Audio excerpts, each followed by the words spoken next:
Has this ever happened to you? You're in a room with a man, perhaps a potential partner, a new acquaintance, or even a friend. He's speaking to you, but his gaze seems to go right through you. Not in a dismissive way, but as if he's not seeing you at all. He's seeing a ghost. He's speaking to an echo, an archetype, a phantom from his own psyche, and you are simply the canvas onto which he is painting her. This is not some esoteric fantasy. It is the fundamental, often unconscious dynamic of attraction. A man does not fall in love with a woman. He falls in love with the anima. The anima is one of Carl Jung's most profound and poetic concepts. It is the unconscious feminine aspect within a man's psyche. She is the deep, soulful reservoir of his instincts, his passions, his creativity, and his emotional life. Every man carries this internal woman, a figure composed of his past experiences with women, his mother, his sisters, his first crushes, and, more profoundly, of the collective unconscious, the primordial images of the feminine that reside within all of us. But here is the critical, often devastating truth. For most men, this anima remains a projection. She is a shadow, a whisper, a figure they have never truly integrated. She exists, not within them, but is cast outward, onto the women they meet, the women they desire, and the women they pursue. He is not seeking a partner, he is seeking a mirror. He is searching for the anima in the flesh. He is seeking the woman who can bring his buried soul to life. And so, you become a vessel, a temporary, fleeting home for this spectral figure. You are the muse, the savior, the maiden in the tower, the one he believes can finally unlock the deepest parts of his being. He doesn't see your complex history, your nuanced fears, your quiet strengths. He sees the ideal, the mother, the lover, the spiritual guide, the perfect echo of the unlived feminine within him. This is the source of the intoxicating, almost manic intensity you sometimes feel in the early stages of a connection. It feels profound because it is. He is not connecting with you, he is connecting with his own soul, projected onto you. He is falling in love with himself. This is where the peril lies, because the moment you fail to live up to this unconscious ideal, the moment you become a real, flawed human, with needs and boundaries that don't align with his projection, the fantasy shatters. The ghost vanishes, and he is left looking at you, a stranger, and often, he feels a sense of profound betrayal. Betrayal not because you lied, but because his own psyche did. He will blame you. He will call you different. He will say you've changed, but the change was never in you, it was in him, as the illusion he so desperately clung to dissolved. This is the tragic, repetitive dance of so many relationships, the pursuit of a fantasy, the fleeting moment of connection, and the bitter, inevitable disillusionment. It is the unintegrated anima causing men to seek completion outside of themselves. So how do you navigate this treacherous psychological landscape? You become the anima woman, not by fulfilling his projection, but by embodying the anima within yourself. You stop being the ghost he sees and become the reality he cannot possess. This is a journey of individuation, a path of radical self-possession. It begins not with seeking external validation, but with a descent into your own depths. You must face your own shadow, the parts of yourself you have suppressed, the emotions you have denied, the wild, untamed aspects of your being. This is the work of a warrior, not a maiden.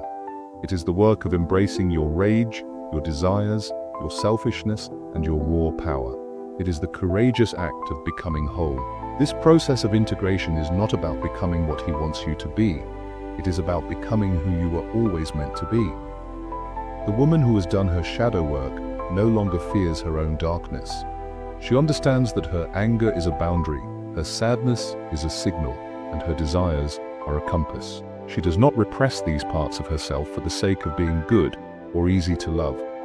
Instead, she befriends them. She gives them a voice. This is the first, most terrifying step toward becoming an anima woman, the conscious embrace of your own wholeness, the good and the bad, the light and the shadow. When you begin this work, something profound happens in your external relationships. You stop being a passive recipient of projections and become an active participant in your own reality. You are no longer a mirror, you are a force. A man's projection can no longer stick to you because there is no empty space for it to land. The ghost he seeks has been exorcised, not from him, but from the void he sought to fill through you. Instead, You present him with a fully formed, multi-dimensional human being. This is often unsettling for him. The men who are still lost in their unconscious will retreat. They will feel a sense of unease, a lack of control. They will seek out a woman who is still a blank canvas, a woman who will reflect their fantasy back to them. But the man who is on his own path of individuation, the man who is courageously facing his own unconscious, will feel something entirely different. He will be drawn to you not out of a desperate need to complete himself, but out of a deep and abiding curiosity. He will recognize the soul in you because he is beginning to recognize the soul in himself.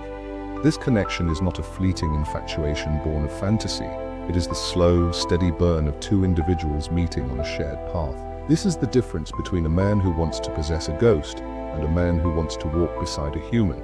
This is the central tenet of Stoic wisdom applied to modern relationships. Marcus Aurelius taught us to distinguish between what we can control and what we cannot. You cannot control a man's unconscious, his projections, or his desire to escape himself. That is his journey and his alone. What you can control is your own inner world. You can control your reaction to his behavior. You can control the depth of your own self-knowledge. You can choose to anchor yourself in your own truth, rather than drift on the stormy seas of his expectations. This is the ultimate act of self-possession and the greatest act of love you can offer yourself. The animal woman does not chase. She does not perform. She does not shrink her light to make a man feel bigger. She stands in her truth, a lighthouse of self-worth. She understands that true attraction is not about being his perfect match. It is about being your own. Her value is not an external validation she seeks from him, but an internal certainty she cultivates within herself. She has become the source of her own fulfillment. This is a profound shift in power dynamics. You are no longer the one waiting to be chosen. You are the one who chooses. You are the one who decides who is worthy of your time, your energy, and your sacred inner world. This is not arrogance. It is emotional intelligence. It is the deep wisdom that comes from having faced your own demons and come out the other side. The man who is truly ready will not see you as a project. He will not see you as a vessel for his unlived life. He will see you as a partner in the most profound sense of the word, a fellow traveler on the difficult, beautiful road of becoming. He will see your wholeness, your contradictions, your light and your shadow, and he will not be afraid. He will be captivated, because you are not just a woman to him, you are an entire universe. The animal woman does not need a man to feel chosen. She has already chosen herself. This is a subtle but seismic shift in the emotional landscape of a relationship. The man who is still navigating his own internal voids, who still believes that a woman is the missing piece of his puzzle, will be deeply unsettled by her. He will not feel the familiar pull of a fantasy to be owned and controlled. He will feel the impenetrable barrier of a woman who is already whole. He will feel it in her gaze, which does not seek approval but simply observes. He will feel it in her silences, which are not empty spaces to be filled but are full, eloquent statements of her self-possession. This radical self-reliance is not a strategy, it is a state of being. It is the result of having done the quiet, difficult, often painful work of emotional integration. This is where the wisdom of the Stoics becomes a shield. Seneca, the great Roman philosopher, taught us to build an inner citadel, a fortress of the mind that is impregnable to external forces. For the animal woman, this citadel is her own sense of self-worth. She has cultivated it not from the praise of others, but from the hard-won victory of facing her own demons. She has detached herself from the outcome of the connection. Whether he stays or goes, whether he loves her or leaves her, her core remains untouched. Her peace is not dependent on his presence. Her value is not a variable, fluctuating with his interest or disinterest. It is a constant, a fixed star in her own sky. This detachment is not coldness. It is the highest form of emotional freedom. It allows her to engage with him fully, openly, and without a hidden agenda. She is not performing. She is not trying to be witty enough, beautiful enough, or interesting enough to secure his affection. She is simply being. And in that simple, powerful state of being, she becomes magnetic. She is not chasing a man's love, she is radiating her own. A man who is still trapped in his own projection will be disoriented by this. He doesn't know how to relate to a woman who doesn't need him to complete her. He has no script for this encounter. He will either flee from her truth, or be drawn, perhaps against his will, into a profound challenge. The man who is worthy of her, the man who is on his own path of individuation, of facing his own shadow, will experience this very differently. He will feel not fear, but a sense of profound recognition. He will see in her what he is beginning to cultivate within himself, the courage to be real. He will be drawn to her not because she is a ghost, a fantasy, a temporary vessel for his anima, but because she is a living, breathing reality that challenges him to become more. He will see her imperfections and find them captivating because they are evidence of her humanness, her journey. The conversation between them will not be about filling each other's emptiness, but about sharing the contents of their fullness. This is the shift from a relationship of need to a relationship of choice. He chooses to be with her not because he needs her to be his mother, his muse, or his savior, but because he sees her as a fellow soul traveler. She chooses to be with him not because she needs his validation, but because she sees a man who is willing to do the hard work of knowing himself. This is the difference between infatuation and authentic love, between a fragile projection and a resilient connection. A projection, by its very nature, is a lie. It is an image cast upon a blank screen. But the animal woman is not a blank screen. She is a canvas, already painted in vivid colors by the hands of her own self-discovery. The man who truly loves her is the one who sees the masterpiece she has become and wants to stand beside her, not to possess her, but to admire her. The greatest obstacle on this path is not the man who refuses to see you. It is the part of you that refuses to be seen. It is the ego that craves validation, the wounded self that believes its worth is an external calculation, a number on a ledger kept by another. To become the animal woman, you must be willing to let this part of you die. It is a form of spiritual sacrifice, a psychological crucifixion where you nail your neediness, your people-pleasing, and your fear of abandonment to the cross of your own self-worth. This is the moment of ultimate courage. You are not just letting go of a man, you are letting go of an entire way of being. You are shedding the identity of the woman who waited to be chosen, and stepping into the identity of the woman who chooses. And in this space of radical self-possession, a profound peace takes root. It is the peace of the Stoic, the deep tranquility that comes from understanding what is within your control and what is not. As Epictetus taught, some things are within our power, while others are not. You cannot control the man's feelings for you. You cannot control his projections. You cannot force him to do his own inner work, but you can control your response. You can control your boundaries. You can control your commitment to your own growth and your own happiness. The anima woman has made this distinction her guiding principle. Her peace is non-negotiable because it is self-generated. It is not something he can give her, and it is not something he can take away. This is the very essence of true emotional detachment. It is not an indifference to love, but a fierce loyalty to your own soul. You do not fear loss because you have already lost everything that was not truly yours, the illusory versions of yourself that you wore to please others. You have faced the void of loneliness and discovered it is not a void at all, but a sacred, fertile space where your true self can flourish. And so, when a man enters your life, you are not filled with the desperate hope that he will finally make you whole. You are filled with the quiet confidence that your life is already complete, and his presence is a beautiful, optional, and deeply cherished addition. The man who is drawn to this is not just drawn to a woman, he is drawn to an existential truth. He is drawn to the power of a life lived on its own terms. He sees in you a mirror of his own potential, a beacon that says, it is possible to be this free. This is why the anima woman is unconsciously what he is searching for, not because she is a perfect maiden, but because she embodies the full spectrum of the feminine, the light and the dark, the wild and the wise, the gentle and the fierce, and in doing so, she reflects back to him the missing parts of his own soul. She is not a projection he can possess, she is an archetype he must honor.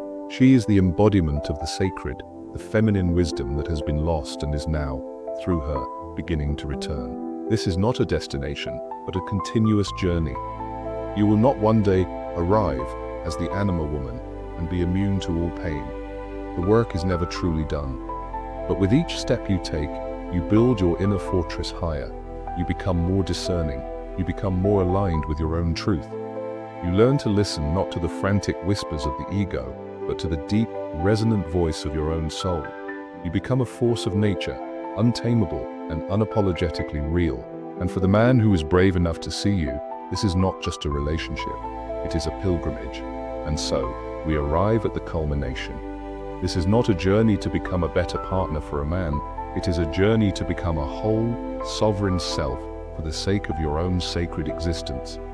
The animal woman is not a type of woman a man is unconsciously searching for. She is the woman who has ended her own search. She is the seeker who has realized that the prize was never in the hands of another, but was waiting, patiently, within her own heart. The chase is over. The frantic, desperate, and often humiliating performance of trying to be enough has ceased. The inner war is finally done. This is the ultimate freedom, to be so anchored in your own worth, so deeply connected to your own soul, that a man's presence or absence becomes an external event that cannot penetrate your inner peace. This is the wisdom of the Stoics made manifest, the acceptance that while the tides of external life will ebb and flow, the quiet harbor of your soul remains untouched. You no longer fear loss, for you have already given yourself the ultimate gift, the unbreakable certainty of your own value. You have moved from a place of emotional lack to a place of profound emotional abundance. You are not a half seeking to be made whole. You are a universe, complete and infinite, a galaxy of light and shadow, and you do not need another sun to make you shine. This profound transformation is the true reason for the unconscious pull. For a man's unconscious does not seek a woman to complete him.